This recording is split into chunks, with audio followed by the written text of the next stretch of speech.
안녕하십니까? 오늘 말씀 제목을 크게 한번 읽어보겠습니다. 시작. 예수님의 제자가 되려면. 굉장히 막 마음이 기쁘죠? 여러분이 예수님의 다 제자들인 줄을 믿습니다. 예수님의 제자의 말씀을 막 사모하고 오늘 말씀 언제 제자의 길을 가시는 여러분들을 축하합니다. 저는 어제 카톡을 보면서 어제 오후부터 주일 예배 좌석을 쫙 배열해 놓고 사진을 찍어서 아브라함 목장이 보내신 걸 보고 너무 은혜가 되고 또 재미있기도 하고 감사했습니다. 바로 그래서 답변을 보신 분들 있는지 모르겠는데 성경의 아브라함이 바로 그냥 이 땅에 오신 분이 아브라함 목장님이심을 믿습니까? 아주 감사합니다. 예수님의 제자가 되려면 요절 말씀을 읽고 28, 29절 읽고 제가 잠깐 기도하고 시작하겠습니다. 시작. 물은 내게 오는 자가 자기 부모와 처자와 형제와 자매와 더욱이 자기 목숨까지 미워하지 아니하면 능히 내 제자가 되지 못하고 누구든지 자기 십자가를 지고 나를 따르지 않는 자도 능히 내 제자가 되지 못하리라. 주님 감사합니다. 저희를 주에서 구원하여 주심을 감사합니다. 하나님의 자녀로 불러주심을 감사합니다. 오늘도 기쁘고 감격스러운 주의 날을 허락하시고 주님 전전에 모여서 적은 무리가 함께 주님을 찬양하며 주의 말씀 듣고자 예배의 귀한 시간으로 허락해 주심을 진실로 감사합니다. 알파와 오메가 되신 성령 하나님께서 이 시간 이곳에 좌정하시고 저희 각자의 심령 가운데 임하셔서 아버지 하나님 기쁨과 찬양의 시간이 되기를 원합니다. 하늘 보좌의 빛을 저희의 심령에 비추어 주시옵소서. 저희의 연약한 믿음 위에 강한 우리 주님의 은혜와 위로와 권면을 허락해 주시옵기를 기도합니다. 이 시간 제자의 길에 대해서 저희가 묵상하며 말씀 붙들기 원합니다. 하나님 저희가 이 말씀을 통하여서 힘차게 주의 제자의 길을 주님 오신 날까지 주님 앞에 선 날까지 달려갈 수 있는 저희 한 사람들이 될 수 있도록 축복하여 주시옵소서. 가장 영원하고 자격 없는 죄인을 이 자리에 또한 말씀의 종으로 써주심을 감사합니다. 주의 성령께서 붙잡아 주시고 하나님 말씀 온전히 증거할 수 있는 힘과 긍휼을 허락하여 주시옵소서. 예수님 이름으로 기도합니다. 아멘. 누가복음에는 예수님께서 바리새인의 초청을 받아 식사하시는 장면이 3번 나오는데 이때마다 예수님은 매우 중요한 말씀을 하셨습니다. 첫 번째 바리새인과 식사 자리에서는 향유를 주께 부은 제사함의 은혜와 주님을 향한 사랑을 교훈하셨습니다. 7장 36절로 50절 말씀이죠. 두 번째 바리새인과의 식사 자리에서는 랍비 율법과 하나님의 율법에 관한 말씀을 하셨습니다. 누가복음 11장 37절로 54절입니다.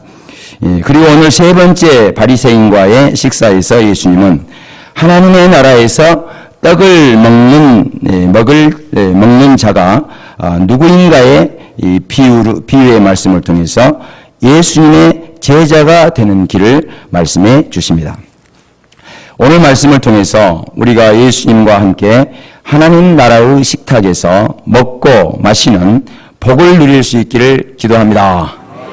또한 이 영적 축복에 이르는 예수님의 제자들이 다 될 수 있기를 기도합니다. 다 같이 1절로 3절을 읽겠습니다. 시작. 안식일에 예수께서 한 바리새인 지도자의 집에 떡 잡수시러 들어가시니 그들이 엿보고 있더라. 주의 앞에 수종병 든 한 사람이 있는지라. 바리새인의 지도자는 오늘날로 말하면 회장, 총회장이나 총신대학장 같은 교계 지도자요. 상당한 부와 영향력을 지닌 유대사회의 유지였습니다. 마침 바리새인의 지도자가 안식일에 예수님을 식사에 초대했는데 그곳에는 다른 바리새인들도 많이 왔던 것 같습니다. 그런데 예수님이 들어가시자 분위기가 심상치 않았습니다. 그들이 예수님을 식사에 초청한 이유는 다른 데 있었기 때문입니다. 그곳에 한 수종병 든 사람을 데려다 놓고 예수님이 안식일에 그를 어떻게 하시는가 보고 있었던 것입니다. 당시 유대교 지도자들은 예수님이 그들의 전통과 교리를 어기는 신학적 이단자라고 생각했습니다. 예수님은 이런 상황에서 어떻게 하셨습니까? 3절로 6절을 읽겠습니다. 시작.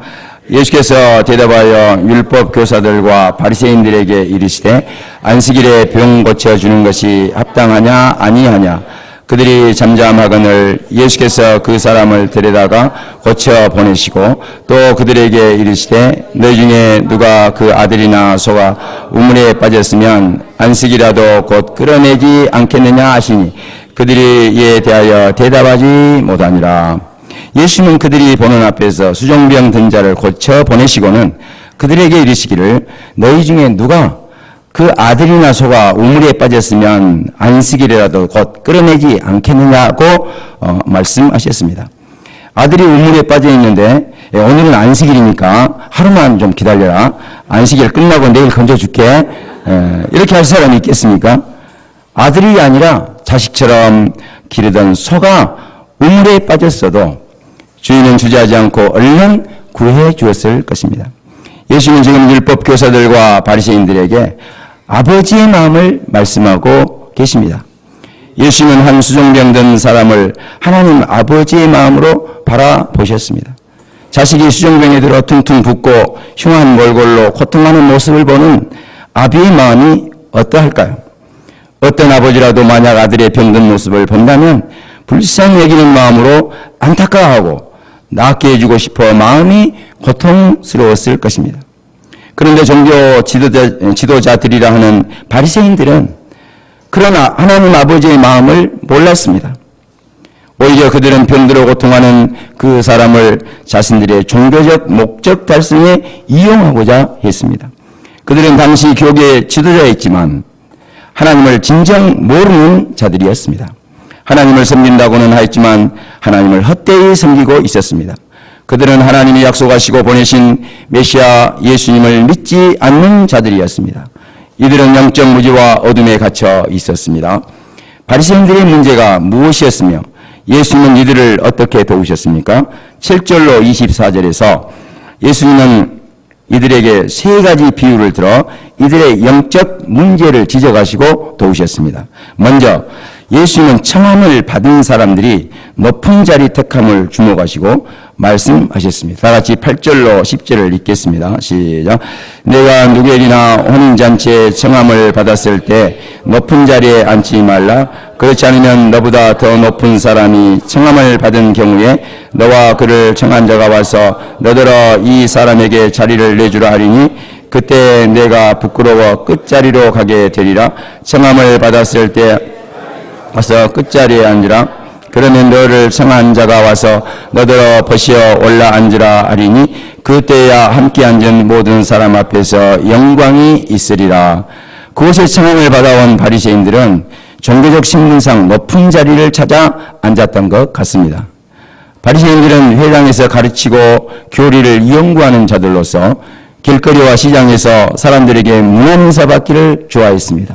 이 말씀을 이렇게 대할 때마다 이 교수고 또 센터에서는 메시지나 목장 이 마음이 찔려요. 잔치의 높은 자리에 늘 앉았습니다. 예수님은 바로 이 점을 지적하시면서 혼인잔치에 청함받으면 높은 자리에 앉지 말고 끝자리에 가서 앉으라고 하신 것입니다. 예수님은 왜 이런 말씀을 하셨을까요? 다 같이 11절을 읽어보겠습니다. 시작. 무릇 자기를 높이는 자는 낮아지고 자기를 낮추는 자는 높아지리라. 여기서 자기를 높인다는 것은 마음의 교만을 말하고 자기를 낮춘다는 것은 겸손을 의미합니다.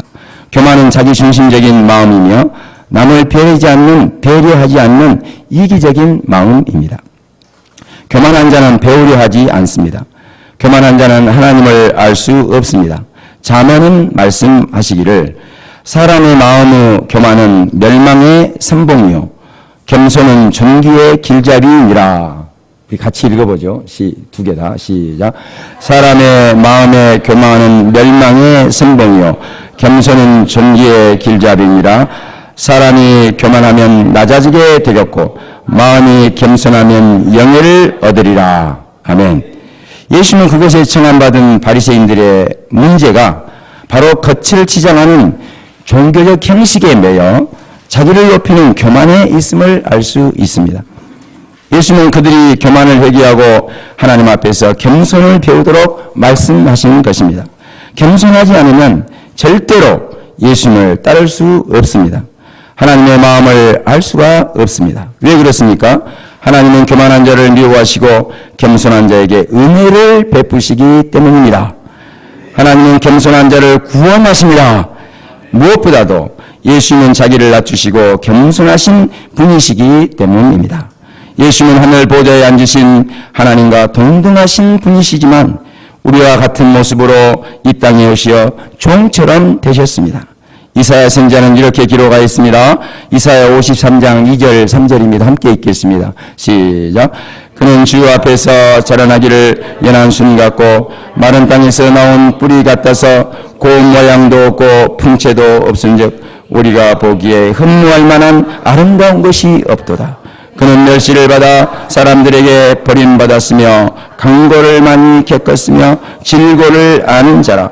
마치 사람들이 그에게서 얼굴을 가린 것 같이 멸시를 당하였고 우리도 그를 귀히 여기지 아니하였도다. 예수님이 이 땅에 오셔서 병든 자, 가난한 자, 죄인들을 섬기셨습니다. 십자가에 죽기까지 하나님께 복종하셨습니다. 예수님은 모든 피조물을 창조하신 하나님으로 존귀와 영광을 받으시기에 합당하신 분이시지만 죄인들을 위해 고난당하셨고 수치와 멸시를 당하셨으며 자기 목숨을 많은 사람들을 위한 대속물로 내어주셨습니다. 함께 읽겠습니다. 마가복음 10장 45절입니다. 시작. 인자가 온 것은 섬김을 받으려 함이 아니라 도리어 섬기려 하고 자기 목숨을 많은 사람의 대속물로 주려 함이니라. 그러므로 자기를 낮추는 겸손을 배우지 않으면 예수님을 만날 수 없습니다. 예수님을 알 수 없으며 따를 수가 없습니다. 우리가 어떻게 겸손을 배울 수 있을까요? 우리가 어떻게 온유하고 겸손하신 예수님의 마음을 배울 수 있을까요? 예수님은 하나님께 죽기까지 복종하심으로 우리에게 겸손의 본을 보여주셨습니다. 다 함께 빌립보서 2장 5절로 8절입니다. 함께 읽겠습니다. 시작.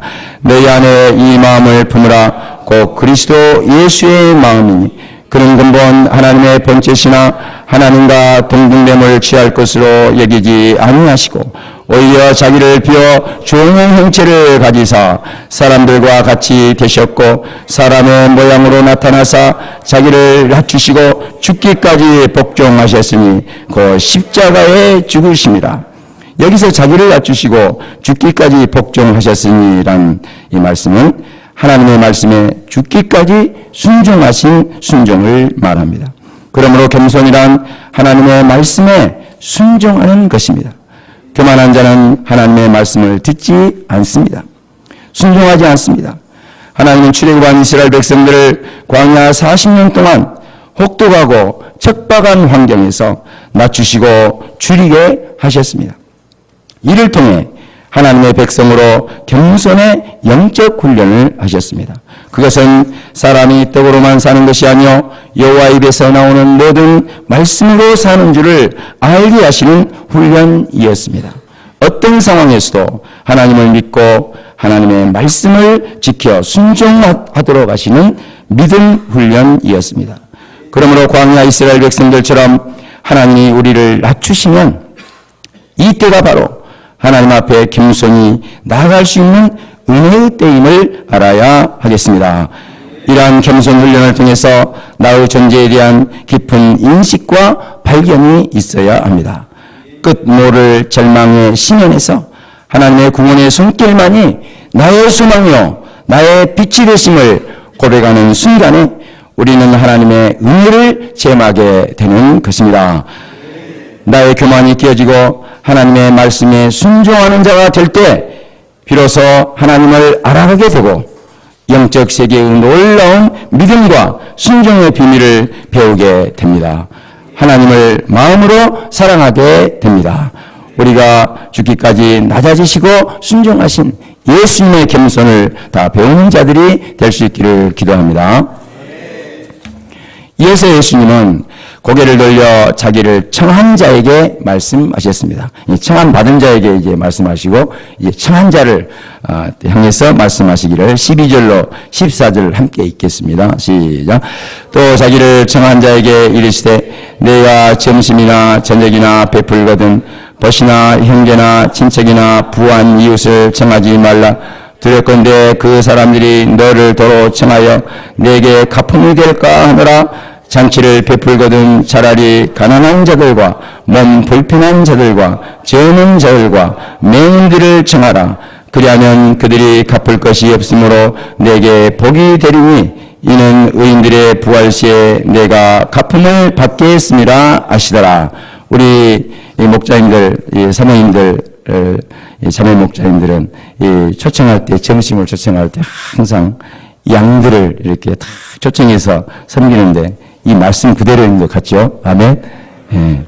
저도 엊그제 이 말복날 친구 교수가 점심 대접한다고 뭔가 나한테 이 도움을 받을 만한 것이 있으니까 초청을 하더라고요. 그래서 그 친구도 알고 나도 아는 이번 수양에 따라간 그 형제님을 좀 이렇게 좀 어려운 형제님이기 때문에 같이 식사하자 이 말씀이 확 생각이 나서 식사 초청하면 어떠냐 그랬더니 싫다고 나오고만 하자 그래서 그러냐 그러자고 이제 하고 이제 했더니 조금 있다 5분 후에 다시 전화가 왔어요. 그렇게 하세. 그래서 이제 제가 섬기는 건 아니었지만 그 형제를 이제 거의 섬겼어요. 그래서 제가 기도할 때 식사 기도할 때 하나님 내게 가품이 되리라고 하셨는데 의인의 부활 시에 갚아주십시오. 그 축복을 해줬습니다. 아멘. 이 말씀은 우리에게 하나님의 마음이 어디를 향하시는가를 가르쳐 주십니다. 예수님은 작은 자, 소외된 자, 가난한 자들을 불쌍히 여기셨습니다. 하나님은 가난한 자, 몸 불편한 자, 저는 자, 맹인들을 불쌍히 여기시는 긍휼과 자비의 하나님이십니다. 성경을 읽어보면 하나님께서 고아와 과부, 가난한 자를 특별히 돌보시며 불쌍히 여기시고 감찰하신다는 사실을 알 수 있습니다. 하나님은 모세를 통해 명령하시기를 너는 과부나 고아를 해롭게 하지 말라고 출애굽기에서 말씀하셨습니다. 또 시편에서는 그의 거룩한 저소에 계신 하나님은 고아의 아버지이시며 과부의 재판장이시라 라고 하셨습니다. 또 야고보서에는 하나님 아버지 앞에서 정결하고 더러움이 없는 경건은 곧 고아와 과부를 그 환난 중에 돌보고 또 자기를 지켜 세속에 물들지 아니하는 그것이니라 라고 하셨습니다. 이사야 선지자는 하나님의 마음이 어디를 향하시는가를 이렇게 선포하셨습니다. 다 같이 이사야서 58장 6, 7절을 읽어보겠습니다. 시작. 내가 기뻐하는 금식은 흉악의 결박을 풀어주며 멍에의 줄을 끌어주며 압제에 당하는 자를 저익케 하며 모든 멍에를 끊는 것이 아니겠느냐. 또 줄인 자에게 내 양식을 나누어 주며 요리하는 빈민을 집에 들이며 헐벗은 자를 보면 입히며 또 내 권력을 피하여 스스로 숨지 아니하는 것이 아니겠느냐. 하나님은 흉악의 결박에 매여 압제에 당하는 자, 줄인 자, 요리하는 빈민, 헐벗은 자들을 긍휼히 여기시는 하나님이십니다. 마태복음에는 예수님의 재림의 때 영광을 보좌에 앉으시어 모든 민족을 심판하시는 장면이 나옵니다. 함께 읽어보겠습니다. 그때 시작. 그때 임금이 그 오른편에 있는 자들에게 이르시되 내 아버지께 복받을 자들이여 나와 창세로부터 너희를 위하여 예비된 나라를 상속받으라.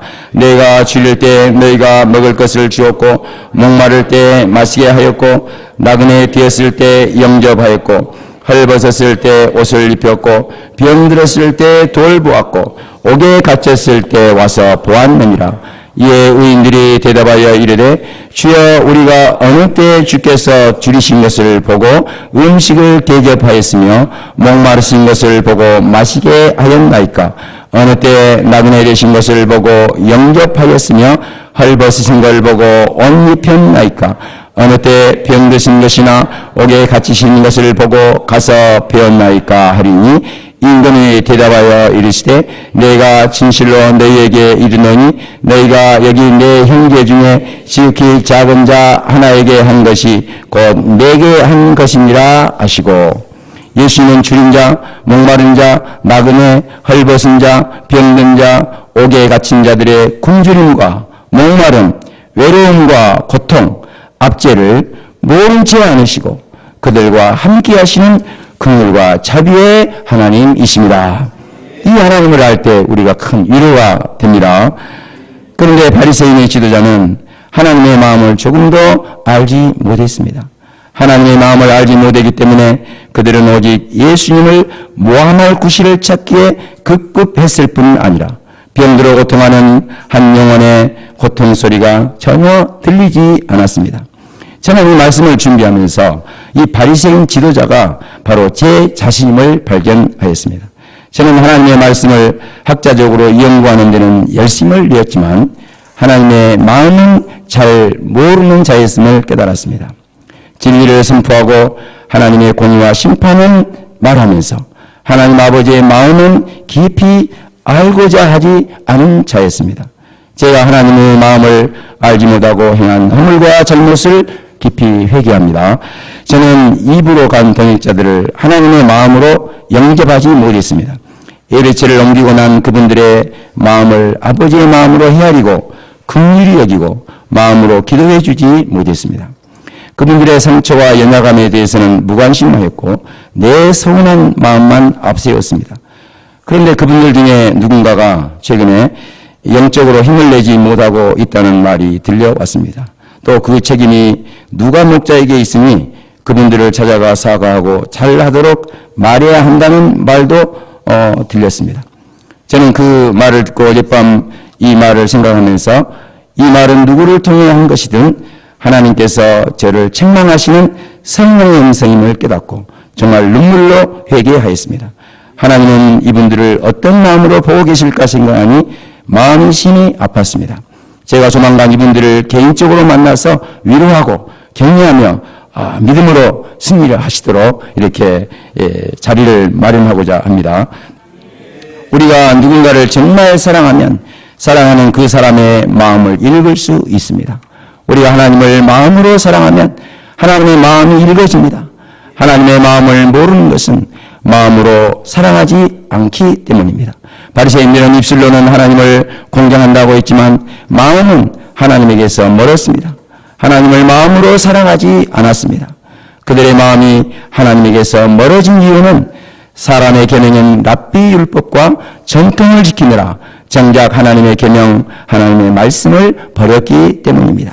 율법 곧 하나님의 말씀에는 하나님의 마음이 새겨져 있습니다.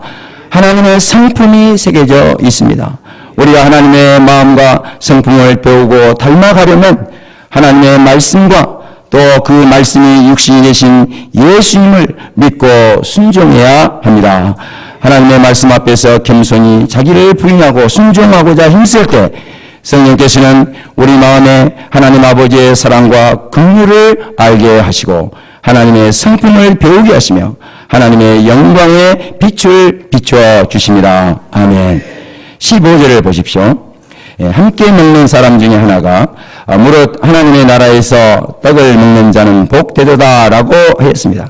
그러자 예수님은 이번 세 번째 비유를 말씀하셨습니다. 다 같이 16절로 20절을 여러분들이 한번 읽어보겠습니다. 시작.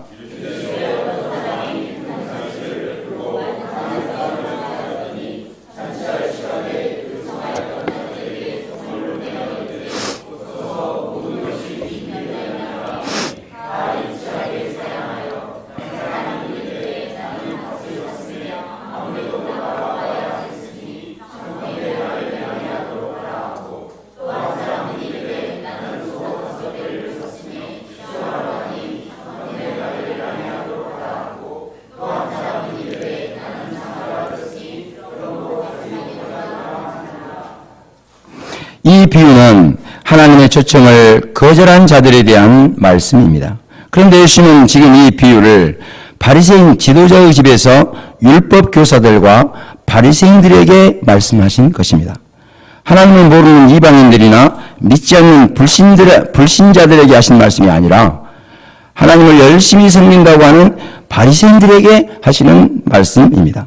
우리가 잘 알다시피 바리새인들은 유대교 전통에 따라 열심히 그들의 율법을 지켰으며 유대 민족 전체가 아브라함의 자손이요 하나님의 택한 백성들이었습니다.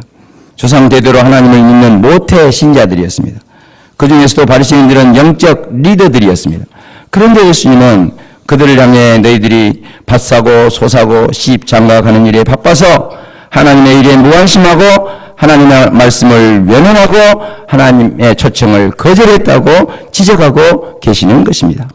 오늘날로 말하면 교회 열심히 다니고 1:1 성경 공부도 하고 양도 치며 목자 생활하고 있는 우리들에게 이 비유를 말씀하시는 것입니다.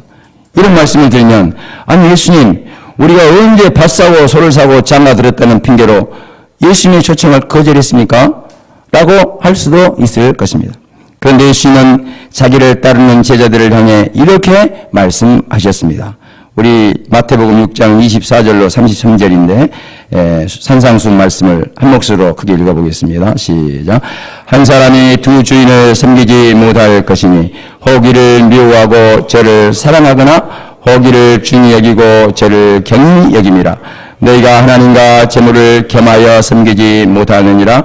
그러므로 내가 너희에게 이르노니 목숨을 위하여 무엇을 먹을까 무엇을 마실까 몸을 위하여 무엇을 입을까 염려하지 말라. 목숨이 음식보다 중하지 아니하며 몸이 의복보다 중하지 아니하냐. 그러므로 염려하여 이르기를 무엇을 먹을까 무엇을 마실까 무엇을 입을까 하지 말라.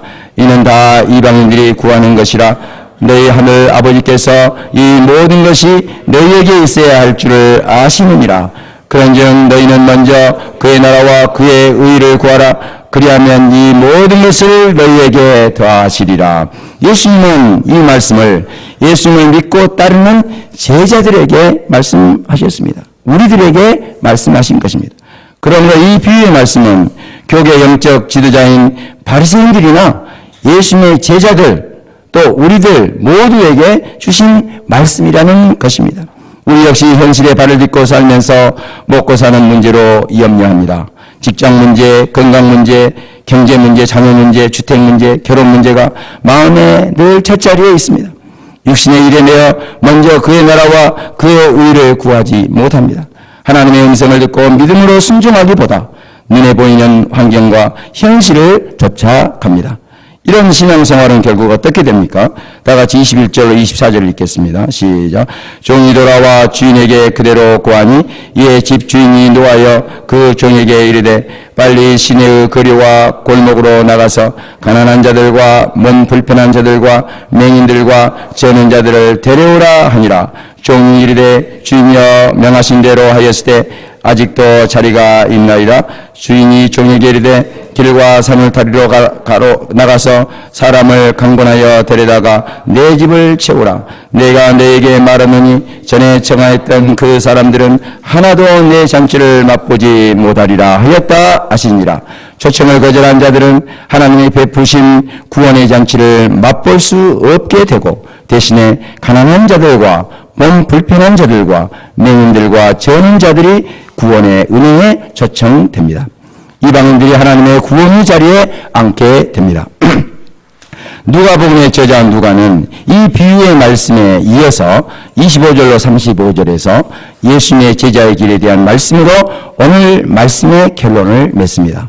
25절로 27절 그리고 33절을 읽겠습니다. 시작.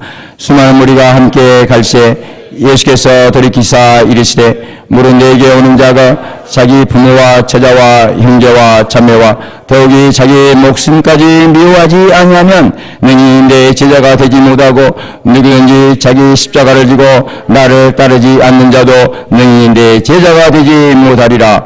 이와 같이 너희 중에 누구든지 자기의 모든 소유를 버리지 아니하면 능히 내 제자가 되지 못하리라. 아멘. 믿습니까? 믿으면 아멘 하죠. 시작. 아멘. 아멘. 말씀을 들을 때 기쁘죠? 아멘. 예수님의 제자란 어떤 자를 말합니까? 예수님의 제자란 예수님의 말씀을 믿고 따르는 자들입니다. 예수님의 말씀을 붙들고 말씀의 그 인생의 뿌리를 내리고 예수님을 따르는 자입니다. 요한복음에서는 그러므로 예수께서 자기를 믿은 유대인들에게 이르시되 너희가 내 말에 거하면 참으로 내 제자가 되고 라고 하셨습니다. 진리를 알지니 진리가 너희를 자유케 하리라. 너희가 내 말에 거하면 참으로 내 제자가 되고, 그러므로 예수님의 제자란 하나님의 말씀을 믿음으로써 거듭난 하나님의 자녀들을 말합니다. 성령으로 거듭난 자들 곧 성령을 쫓아 사는 자들이며 하나님의 말씀을 믿는 믿음으로 사는 자를 예수님의 제자라고 말합니다. 하나님의 나라는 하나님의 말씀을 믿음으로 거듭난 하나님의 자녀들이 들어가는 곳입니다. 하나님의 자녀들은 생명의 떡 예수님의 살과 피 곧 하나님의 말씀으로 사는 자들입니다. 영의 생명으로 사는 자들입니다. 하나님의 자녀가 한쪽 발은 세상과 육신에 한쪽 발은 하나님의 말씀에 걸치고는 하나님 나라에 들어갈 수가 없습니다. 제자의 길을 갈 수가 없습니다. 구원의 은혜를 누릴 수가 없습니다. 하나님의 나라, 믿음의 세계, 영적 세계는 오직 하나님의 말씀을 믿고 순종하는 자들만이 들어가는 세계입니다. 믿음의 조상 아브라함은 우리에게 예수님의 제자의 길에 좋은 본이 됩니다. 아브라함은 나이 늙어 자식 하나 없는 가운데서도 하나님의 약속의 말씀을 믿음으로 순종하여 갈 바를 알지 못하고 나아갔습니다. 만약 그가 자신의 나이나 처지, 환경을 생각했다면 믿음의 길을 갈 수 없었을 것입니다. 아브라함은 현실을 보지 않고 자신의 육신적 한계를 보지 않고 상황과 처지를 고려하지 않고 오직 하나님을 믿고 말씀에 순종하여 나아갔습니다. 아멘. 이것이 하나님의 자녀가 사는 법칙입니다. 아브라함이 따라간 삶의 원리는 하나님의 말씀을 믿는 믿음의 원리였습니다. 그는 백세에 얻은 독자 이삭을 모리아산에서 번제로 드리려는 하나님의 말씀에 순종하여 이삭을 번제로 드렸습니다. 그의 믿음은 하나님이 능히 죽은 자 가운데서 살리시려는 믿음이었습니다. 그는 하나님의 말씀을 믿고 순종하되 이삭을 번제로 드리기까지 믿고 순종함으로써 하나님께서 그 믿음을 인정하시고 맹세로서 그를 복 주셨습니다. 아브라함의 이 부분을 생각할 때 이삭을 살려주시겠지만은 99.99% 살려주시겠지만은 0.001% 만약에 그게 아니면 어쩔까 아브라함이 고민했을 거예요. 그러다가 에라이 그럴지라도 나는 하나님께 순종한다 나가버렸어요. 하나님이 그때서 아브라함의 믿음을 인정하시고 그를 맹세로서 축복해 주셨습니다. 다니엘의 세 친구들 역시 예수님의 제자의 길을 갔던 믿음의 사람들이었습니다. 다니엘의 세 친구 사드락과 메삭과 아벳느고는 바벨론의 포로로 잡혀와서 느부갓네살 왕이 세운 금신상에 절하지 않으면 맹렬히 타는 풍류에 던져지는 상황에 직면했습니다. 느부갓네살 왕은 그들에게 자비를 베풀어서 이제라도 금신상에 절하면 풍문불에 던지지는 않겠다고 그들을 회유하였습니다. 그러자 사드락 메삭 아벳느고는 이렇게 말했습니다. 우리 함께 그들의 신앙을 읽어보겠습니다. 시작. 사드락과 메삭과 아벳느고가 왕에게 대답하여 이르되 느부갓네살이여 우리가 이 일에 대하여 왕에게 대답할 필요가 없나이다. 왕이여 우리가 섬기는 하나님이 계신다면 우리를 맹렬히 타는 풍문불 가운데서도 능히 건져내시겠고 왕의 손에서도 건져내시리이다. 그렇게 하지 아니하실지라도 왕이여 우리가 왕의 신들을 섬기지도 아니하고 왕이 세우신 금신상에게 절하지도 아니할 줄을 아옵소서. 그들은 자신들을 맹렬히 타는 불 가운데서도 건지시는 하나님을 믿었습니다. 그러나 그들의 믿음은 자신들의 생명을 조건으로 믿는 조건적 믿음이 아니었습니다. 그들의 믿음은 그렇게 하지 아니하실지라도 즉 하나님이 설령 자신들을 불 가운데서 건져주지 않으신다 할지라도 하나님을 섬김으로 금신상에 절하지 않겠노라는 절대적인 믿음이었습니다. 반면에 성경에는 예수님의 제자가 되고 싶었지만 자신의 소유로 인하여 제자의 길을 가지 못한 사례도 있습니다. 영생을 얻기 원하는 한 청년이 예수님께 와서 물었습니다. 선생님, 제가 어떻게 해야 영생을 얻을까요? 그러자 예수님은 생명에 들어가려는 계명들을 지키라고 말씀하셨습니다. 그리고 놀랍게도 이 청년이 말하기를 제가 계명들을 다 지켰는데요? 라고 말했습니다. 예수님은 이 청년에게 말씀하셨습니다. 마태복음 19장 21절입니다. 함께 읽겠습니다. 시작. 예수께서 이르시되 내가 온전하고자 할진대 가서 내 소유를 팔아 가난한 자들에게 주라. 그리하면 하늘에서 보화가 내게 있으리라. 그리고 와서 나를 따르라 하시니 이에 그 청년이 재물이 많음으로 이 말씀을 듣고 근심하며 갔습니다. 이 성경은 어쩌면 그렇게 우리를 잘 아시는지 이 말씀을 들을 때 근심이 되죠? 근심 안 됩니까? 아무것도 없으면 근심 안 돼요. 예, 근심이 될 것 같아요. 예, 그래도 근심할 필요가 없습니다.